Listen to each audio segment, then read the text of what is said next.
Olá, meus queridos, uma alegria, obrigado pelo convite para estar com vocês nesse dia.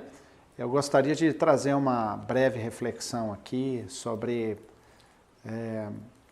algumas coisas que eu já tenho pensado ao longo dos anos e como eu também tenho entendido a nossa vocação como líderes, como cristãos, como seguidores de Jesus, nessa caminhada em que nós somos chamados a viver o reino de Deus da forma mais absoluta e plena que nós conseguimos. E o tema que eu escolhi para repartir com vocês é um tema muito simples, talvez é um tema tão falado que muitas vezes a gente se perde na importância e na capacidade revolucionária que isso tem de mudar o mundo, que é a questão do amor.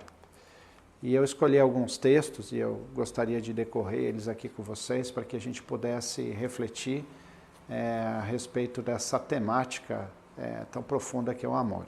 O primeiro texto que eu escolhi aqui se encontra no Evangelho de Marcos, capítulo 12, versos 21 em diante. Jesus é perguntado a respeito do mandamento mais importante. Ele vai responder o seguinte: um dos mestres da lei estava ali ouvindo a discussão e, ao perceber que Jesus tinha respondido bem, perguntou: de todos os mandamentos, qual é o mais importante? Jesus respondeu: o mais importante é esse: ouça, ó Israel, o Senhor nosso Deus, Ele é o único Senhor. Ame o Senhor seu Deus de todo o seu coração, de toda a sua alma, de toda a sua mente e de toda a sua força. O segundo é igualmente importante: ame ao seu próximo como a si mesmo. Nenhum outro mandamento é maior do que esse. O mestre da lei respondeu: muito bem, mestre, o Senhor falou a verdade ao dizer que só há um Deus e nenhum outro. E sei que é importante amá-lo de todo o meu coração, de todo o meu entendimento e de todas as minhas forças, e amar ao meu próximo como a mim mesmo. É mais importante que oferecer todos os holocaustos e sacrifícios exigidos pela lei. E o texto paralelo a esse se encontra no Evangelho de Mateus, capítulo 22, 34, que fala o seguinte: sabendo os fariseus que Jesus tinha calado os saduceus com essa resposta, reuniram-se novamente para interrogá-lo. Um deles, especialista na lei, tentou apanhá-lo numa armadilha com a seguinte pergunta: mestre, qual é o mandamento mais importante da lei de Moisés? E Jesus respondeu: ame o Senhor, o seu Deus, de todo o seu coração, de toda a sua alma e de toda a sua mente. Esse é o primeiro e maior mandamento. O segundo é igualmente importante: ame o seu próximo como a si mesmo. Toda a lei e todas as exigências dos profetas se baseiam nesses dois mandamentos. Aqui interessante porque a primeira coisa que nós percebemos é a diferença dos dois textos. Esse texto de Mateus, ele insinua de que isso era uma armadilha, né? De que eles estavam querendo colocar Jesus à prova. E aí Jesus, então, ele dá essa resposta e eles ficam completamente desorientados com relação a essa resposta de Jesus. Mas aqui Jesus, então, ele responde que ele responde utilizando dois outros textos bíblicos. O primeiro deles é quando ele responde que o maior mandamento é amar a Deus. Aqui Jesus ele está evocando um texto da Torá, de Deuteronômio, capítulo 6, verso 5. Então ele cita uma lei, ele cita um texto da Torá para resumir a compreensão dele do maior mandamento. E aí ele fala que o segundo, que é igualmente importante, ele também lembra de um texto do Antigo Testamento, da Torá, que é o texto de Levítico, capítulo 19, versículo 18. Se você quiser, pode conferir. Inclusive, esse texto, essas referências estão no rodapé da sua Bíblia. E aqui nós precisamos compreender como que funcionava a mente dos judeus e como que eles estavam vivendo um momento de uma época muito complexa a respeito do sistema religioso judaico. Por que esse homem, esse perito da lei, esse mestre da lei, ele pergunta a respeito do mandamento mais importante? É simples. Naquela ocasião em que eles viviam, toda a lei mosaica, todo o sistema do cumprimento de regras e leis dos judeus estavam baseados nos 10 mandamentos. Mas parece que não satisfeito com os 10 mandamentos, o que a religião foi fazendo ao longo dos anos foi acrescentando mais mandamentos.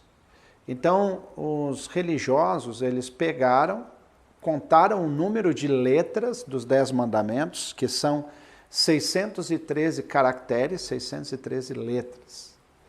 E aí eles pegaram, para cada uma dessas letras, eles fizeram um mandamento. E eles dividiram esses mandamentos em 2 grupos. Os mandamentos chamados positivos, né, que eram coisas que eles deveriam fazer de uma forma propositiva, de uma forma intencional. Essas coisas vocês devem ler. E eram 248 mandamentos positivos. Esses 248 mandamentos positivos, eles relacionavam a cada mandamento a uma parte do corpo. Na época, os judeus entendiam que o corpo era dividido em 248 partes. Então, como uma forma pedagógica, digamos assim, eles associavam um mandamento a cada parte do corpo, tendo 248 mandamentos positivos. Ao mesmo tempo que eles tinham também os mandamentos negativos, aquilo que eles não deveriam fazer. E aí esses mandamentos negativos são o número de 365. Você lembra o que outra numerologia que tem 365?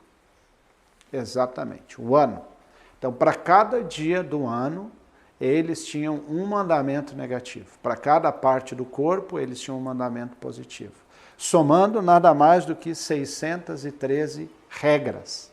Se você era um bom judeu, se você era um bom devoto, se você era um bom praticante de uma espiritualidade judaica, você precisaria cumprir com melhor qualidade e excelência esses 613 mandamentos.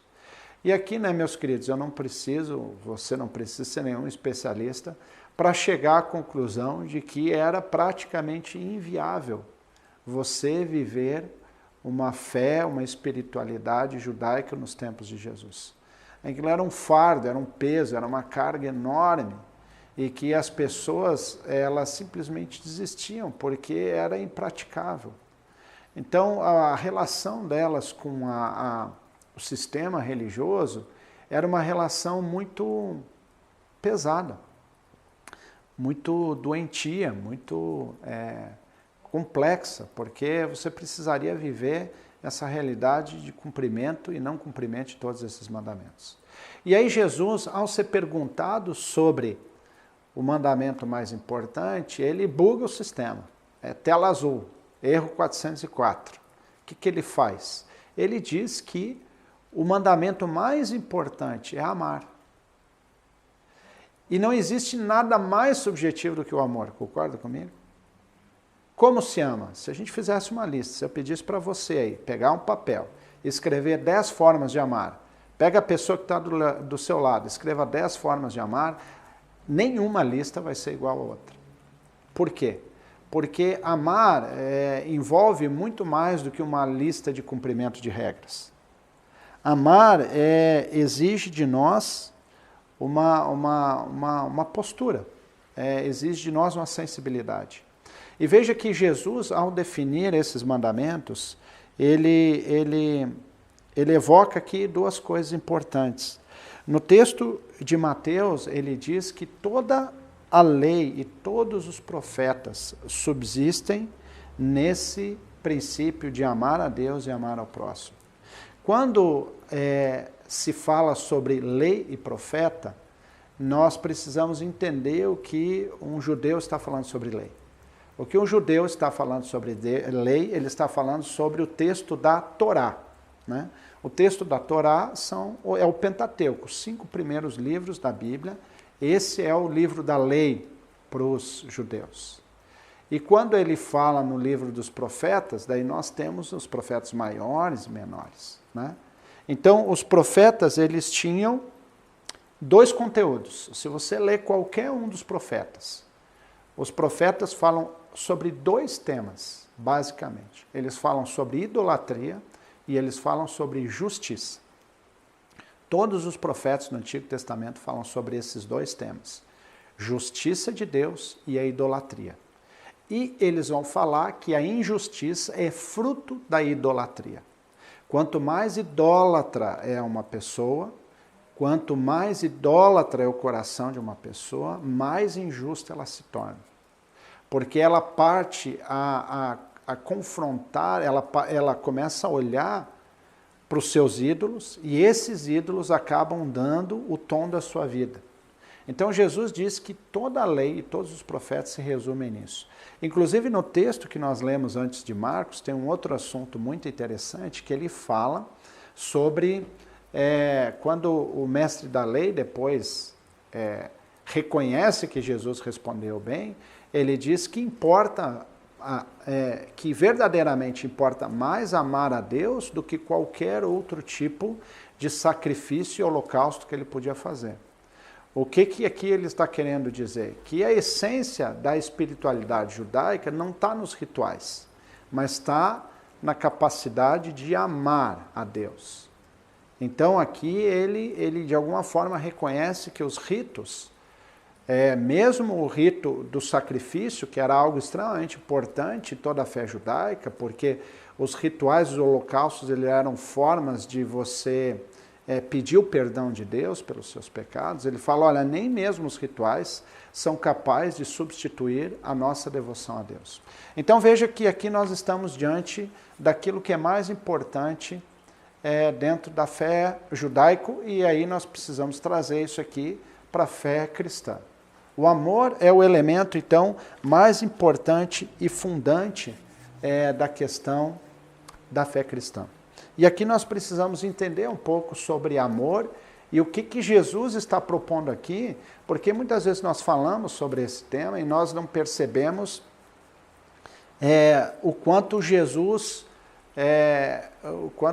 colocou areia no mingau aqui dessa fé movida por uma religiosidade baseada em regras e cumprimentos de exigências. Porque quando Jesus diz que o mandamento mais importante é o amor, ele está dizendo que o mandamento mais importante não é o mandamento. O que eu estou querendo dizer? Porque um mandamento ele cumpre a partir de ações, de verbos. Fazer e não fazer, né? Posso fazer isso, posso não fazer aquilo. Devo cumprir isso, devo não cumprir aquilo. Agora, quando você traz amar, que é um verbo subjetivo, você coloca todo esse cumprimento religioso sobre suspeita, ou todo esse cumprimento de regras sobre suspeita. Por que eu estou dizendo isso? Vamos tentar imaginar aqui, vou dar um exemplo para você, para a gente tentar imaginar o que eu estou falando. Imagine que você tem uma placa de limite de velocidade, né? E aí, enfim, quando você coloca 60, 50, 70, esse é o limite.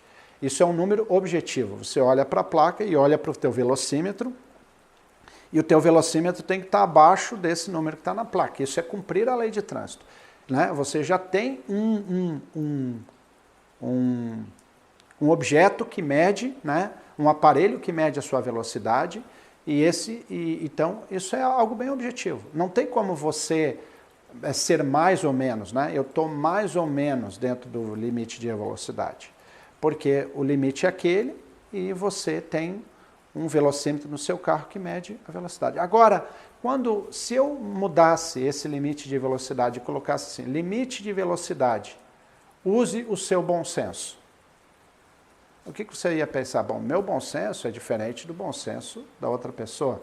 Se eu sou uma pessoa que dirige há mais tempo, tenho mais controle, gosto de andar em maior velocidade, o meu bom senso vai ser diferente, porque eu vou achar que o limite de velocidade Ele é maior para mim do que para uma pessoa que talvez ande mais devagar, ou tenha uma pessoa que tem mais cautela, mais prudência, o limite dela. Então, o bom senso, ele não é objetivo, né? Porque ele depende de uma referência, né? E essas referências são distintas, né? Quando aqui Jesus está trazendo o amor como um pressuposto para a gente usar como um mandamento, é mais ou menos isso que Jesus está dizendo. Tanto é que aqui os mandamentos eles não são iguais na sua construção. Amar a Deus de toda a nossa mente, de todo o nosso entendimento e de todo o nosso coração. O que Jesus aqui ele está dizendo com esses mandamentos, né? Ele está dizendo que quando nós amamos a Deus com o nosso coração, nós estamos amando a Deus afetivamente. Quando nós amamos a Deus de toda a nossa alma, nós estamos amando a Deus existencialmente. Quando nós estamos amando a Deus com toda a nossa mente, nós estamos amando Deus racionalmente. Então isso implica na integralidade do nosso amor. Amamos a Deus com tudo aquilo que nós somos. Mas quando ele olha para o próximo, ele vai dizer o seguinte, que nós devemos amar o próximo como nós amamos a nós mesmos. O referencial de amor ao próximo é a nossa. Ame ao próximo como a si mesmo. Agora vejam que interessante. Em 1 João, capítulo 3, verso 16, João vai dizer o seguinte: como podemos amar a Deus a quem não vemos, se não amamos o próximo a quem vemos? Então, de novo, aqui João precisa de um referencial de amor. Ou seja, queremos amar a Deus, nós precisamos amar ao próximo. Ou seja, de novo, a referência se torna o outro, o próximo. Então, amar ao próximo implica em amarmos a nós mesmos. Esse é o resumo da lei. Agora, o amor, se aqui a gente fosse filosofar sobre o amor ele tem várias cores, ele tem vários jeitos, ele tem vários sabores, ele tem várias formas de se expressar. Por isso que a sua lista das 10 coisas que você deveria fazer para amar vai ser diferente da minha. Porque depende da sua educação, depende do contexto, depende de onde você vive, depende da sua personalidade, depende inclusive do seu caráter. Então, o amor, para ele ser expresso, ele precisa uma composição de várias variantes, né? De várias questões que envolvem o amor, né? Inclusive, tem um livro aí muito famoso, você já deve conhecer, já deve ter lido, que é As 5 Linguagens do Amor, que fala sobre como nós podemos expressar o nosso amor por outra pessoa, né? Entendendo aqui que os gregos têm 4 maneiras de entender amor, né? Tem o filéu, que é o amor dos amigos, né? Tem o eros, que é o amor entre o homem e uma mulher, o amor erótico, o amor sexual, o amor da atração, né? O amor da paixão. Você tem o stronge, que é o amor de pai entre filho e filho entre pai, que é aquele amor biológico, aquele amor que nasce com você, né? Que você ama aquelas pessoas desde sempre. E tem o amor ágape, que é o amor perfeito, o amor de Deus por nós, o amor que se sacrifica, o amor que se doa. É sobre esse amor que Jesus está falando. Jesus está falando sobre esse amor ágape. E é interessante que quando ele fala do amor ao próximo, ele está falando de nós como referência. Agora eu gostaria de dar um pulo e um salto quando nós olhamos para um outro texto que se encontra no Evangelho de João. No Evangelho de João, capítulo 13, Jesus vai dizer o seguinte, João 13, 34. Por isso agora eu lhes dou um novo mandamento. Vejam, Jesus está ressignificando aquele mandamento que estava na Torá, aquele mandamento que está em Levítico. Ele vai dar um novo mandamento. Qual é esse novo mandamento? Assim como eu os amei, vocês devem amarem uns aos outros. Então a referência não sou eu. A referência do amor do discípulo de Jesus é o próprio Jesus. Eu não devo amar as pessoas como eu me amo, mas eu devo amar as pessoas como Jesus ama. E aí a história muda. Então, o mandamento de amar ao próximo do Novo Testamento é esse mandamento de João. Amar ao próximo como Jesus nos amou. Essa é a prerrogativa. Essa é a forma como nós devemos amar o nosso próximo. E é interessante porque Jesus ele continua dizendo o seguinte: por que nós devemos amar os outros como Jesus amou? Vejam o que ele vai dizer. Vocês devem amar uns aos outros. Seu amor uns pelos outros provará ao mundo que vocês serão meus discípulos. Então tem um objetivo, tem um propósito. Ao amarmos as outras pessoas como Jesus ama, nós estaremos dando um testemunho de que nós somos seguidores de Jesus. Esse é o fundamento de amarmos as pessoas como Jesus amou. E aí a pergunta é: como Jesus amou? Como Jesus amou? Já no início desse capítulo 13 de João, tem um versículo que diz aqui que ele tinha amado os seus discípulos durante seu ministério na terra e os amou até o fim. Então, a primeira característica do amor de Jesus é que ele ama até o fim. Vejam, o apóstolo Paulo, em Filipenses, capítulo 2, também é um texto muito conhecido, ele fala o seguinte: tenham a mesma atitude demonstrada por Cristo Jesus. Filipenses 2, verso 5. Embora sendo Deus, não considerou que ser igual a Deus fosse algo que devesse apegar-se, em vez disso esvaziou a si mesmo. Assumiu a posição de escravo e nasceu como ser humano. Quando veio em forma humana e humilhou-se, foi obediente até a morte e morte de cruz. Ou seja, a pergunta é: como Jesus nos ama? E o texto diz que Jesus nos ama até o fim, e Jesus nos ama de uma forma a servir a cada um de nós. Então esse tema do amor, ele deveria ser algo que deveria nos acompanhar. E deveria ser uma marca de todos nós. Amor não é um discurso, né? Não amemos de palavras, mas amemos de fato e de verdade. É isso que a palavra nos diz. E aí a pergunta que eu faço para você é: como nós podemos amar as pessoas? Basta a gente olhar para o nosso lado. Basta a gente perceber como as pessoas precisam serem amadas. Essa é a pergunta. Interessante porque no texto, e aí eu já vou chegando para o final, no texto de Lucas, quando... Deixa eu achar aqui o texto. No texto de Lucas, capítulo 10, um pouco antes daquele trecho, daquela parábola muito conhecida de todos nós, a parábola do bom samaritano. Essa parábola do bom samaritano, ela é contada para responder uma pergunta. A parábola inteira é a resposta de uma pergunta. E a pergunta está o seguinte, Lucas 10, 25, certo dia um especialista da lei se levantou para pôr Jesus à prova, com essa pergunta: Mestre, o que preciso fazer para herdar a vida eterna? Jesus respondeu: o que diz a lei de Moisés? Como você entende? Ame ao Senhor, seu Deus, de todo o coração, de toda a sua alma, de toda a sua força, de toda a sua mente. E ame ao seu próximo como a si mesmo. Veja que esse homem responde exatamente aquilo que Jesus disse que era o mais importante. Ele tem a resposta certa, é a resposta que o professor quer ouvir, sem ter o que tirar. Ele faz a mesma transcrição da lei. E aí Jesus responde para ele: está certo, disse isso, faça isso e você viverá. E Jesus disse: olha, é isso aí, você entendeu o resumo da lei, aquilo que Deus espera de cada um de nós, você tem isso na sua cabeça, está certo, ame a Deus e ame ao próximo. E aí que vem a grande pergunta desse homem, no verso 29, o homem, porém, querendo justificar as suas ações, perguntou: e quem é o meu próximo? Quem é o meu próximo?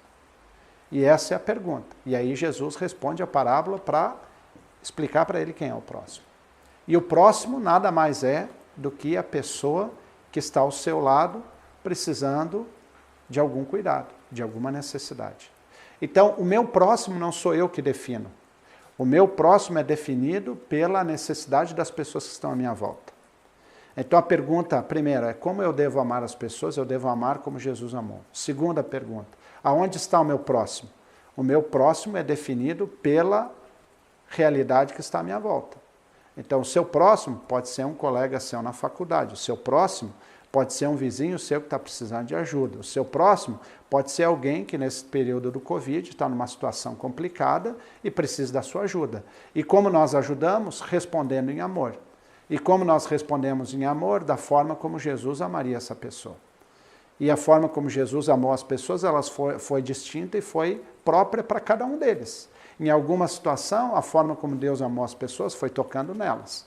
Em outras, a forma como Jesus demonstrou o amor foi amando foi dando comida para aquelas pessoas.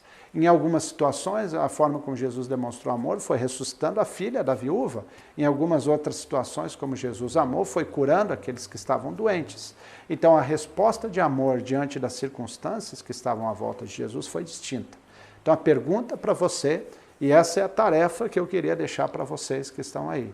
A pergunta é, ao redor de vocês, qual é a necessidade que as pessoas precisam para que você responda em amor?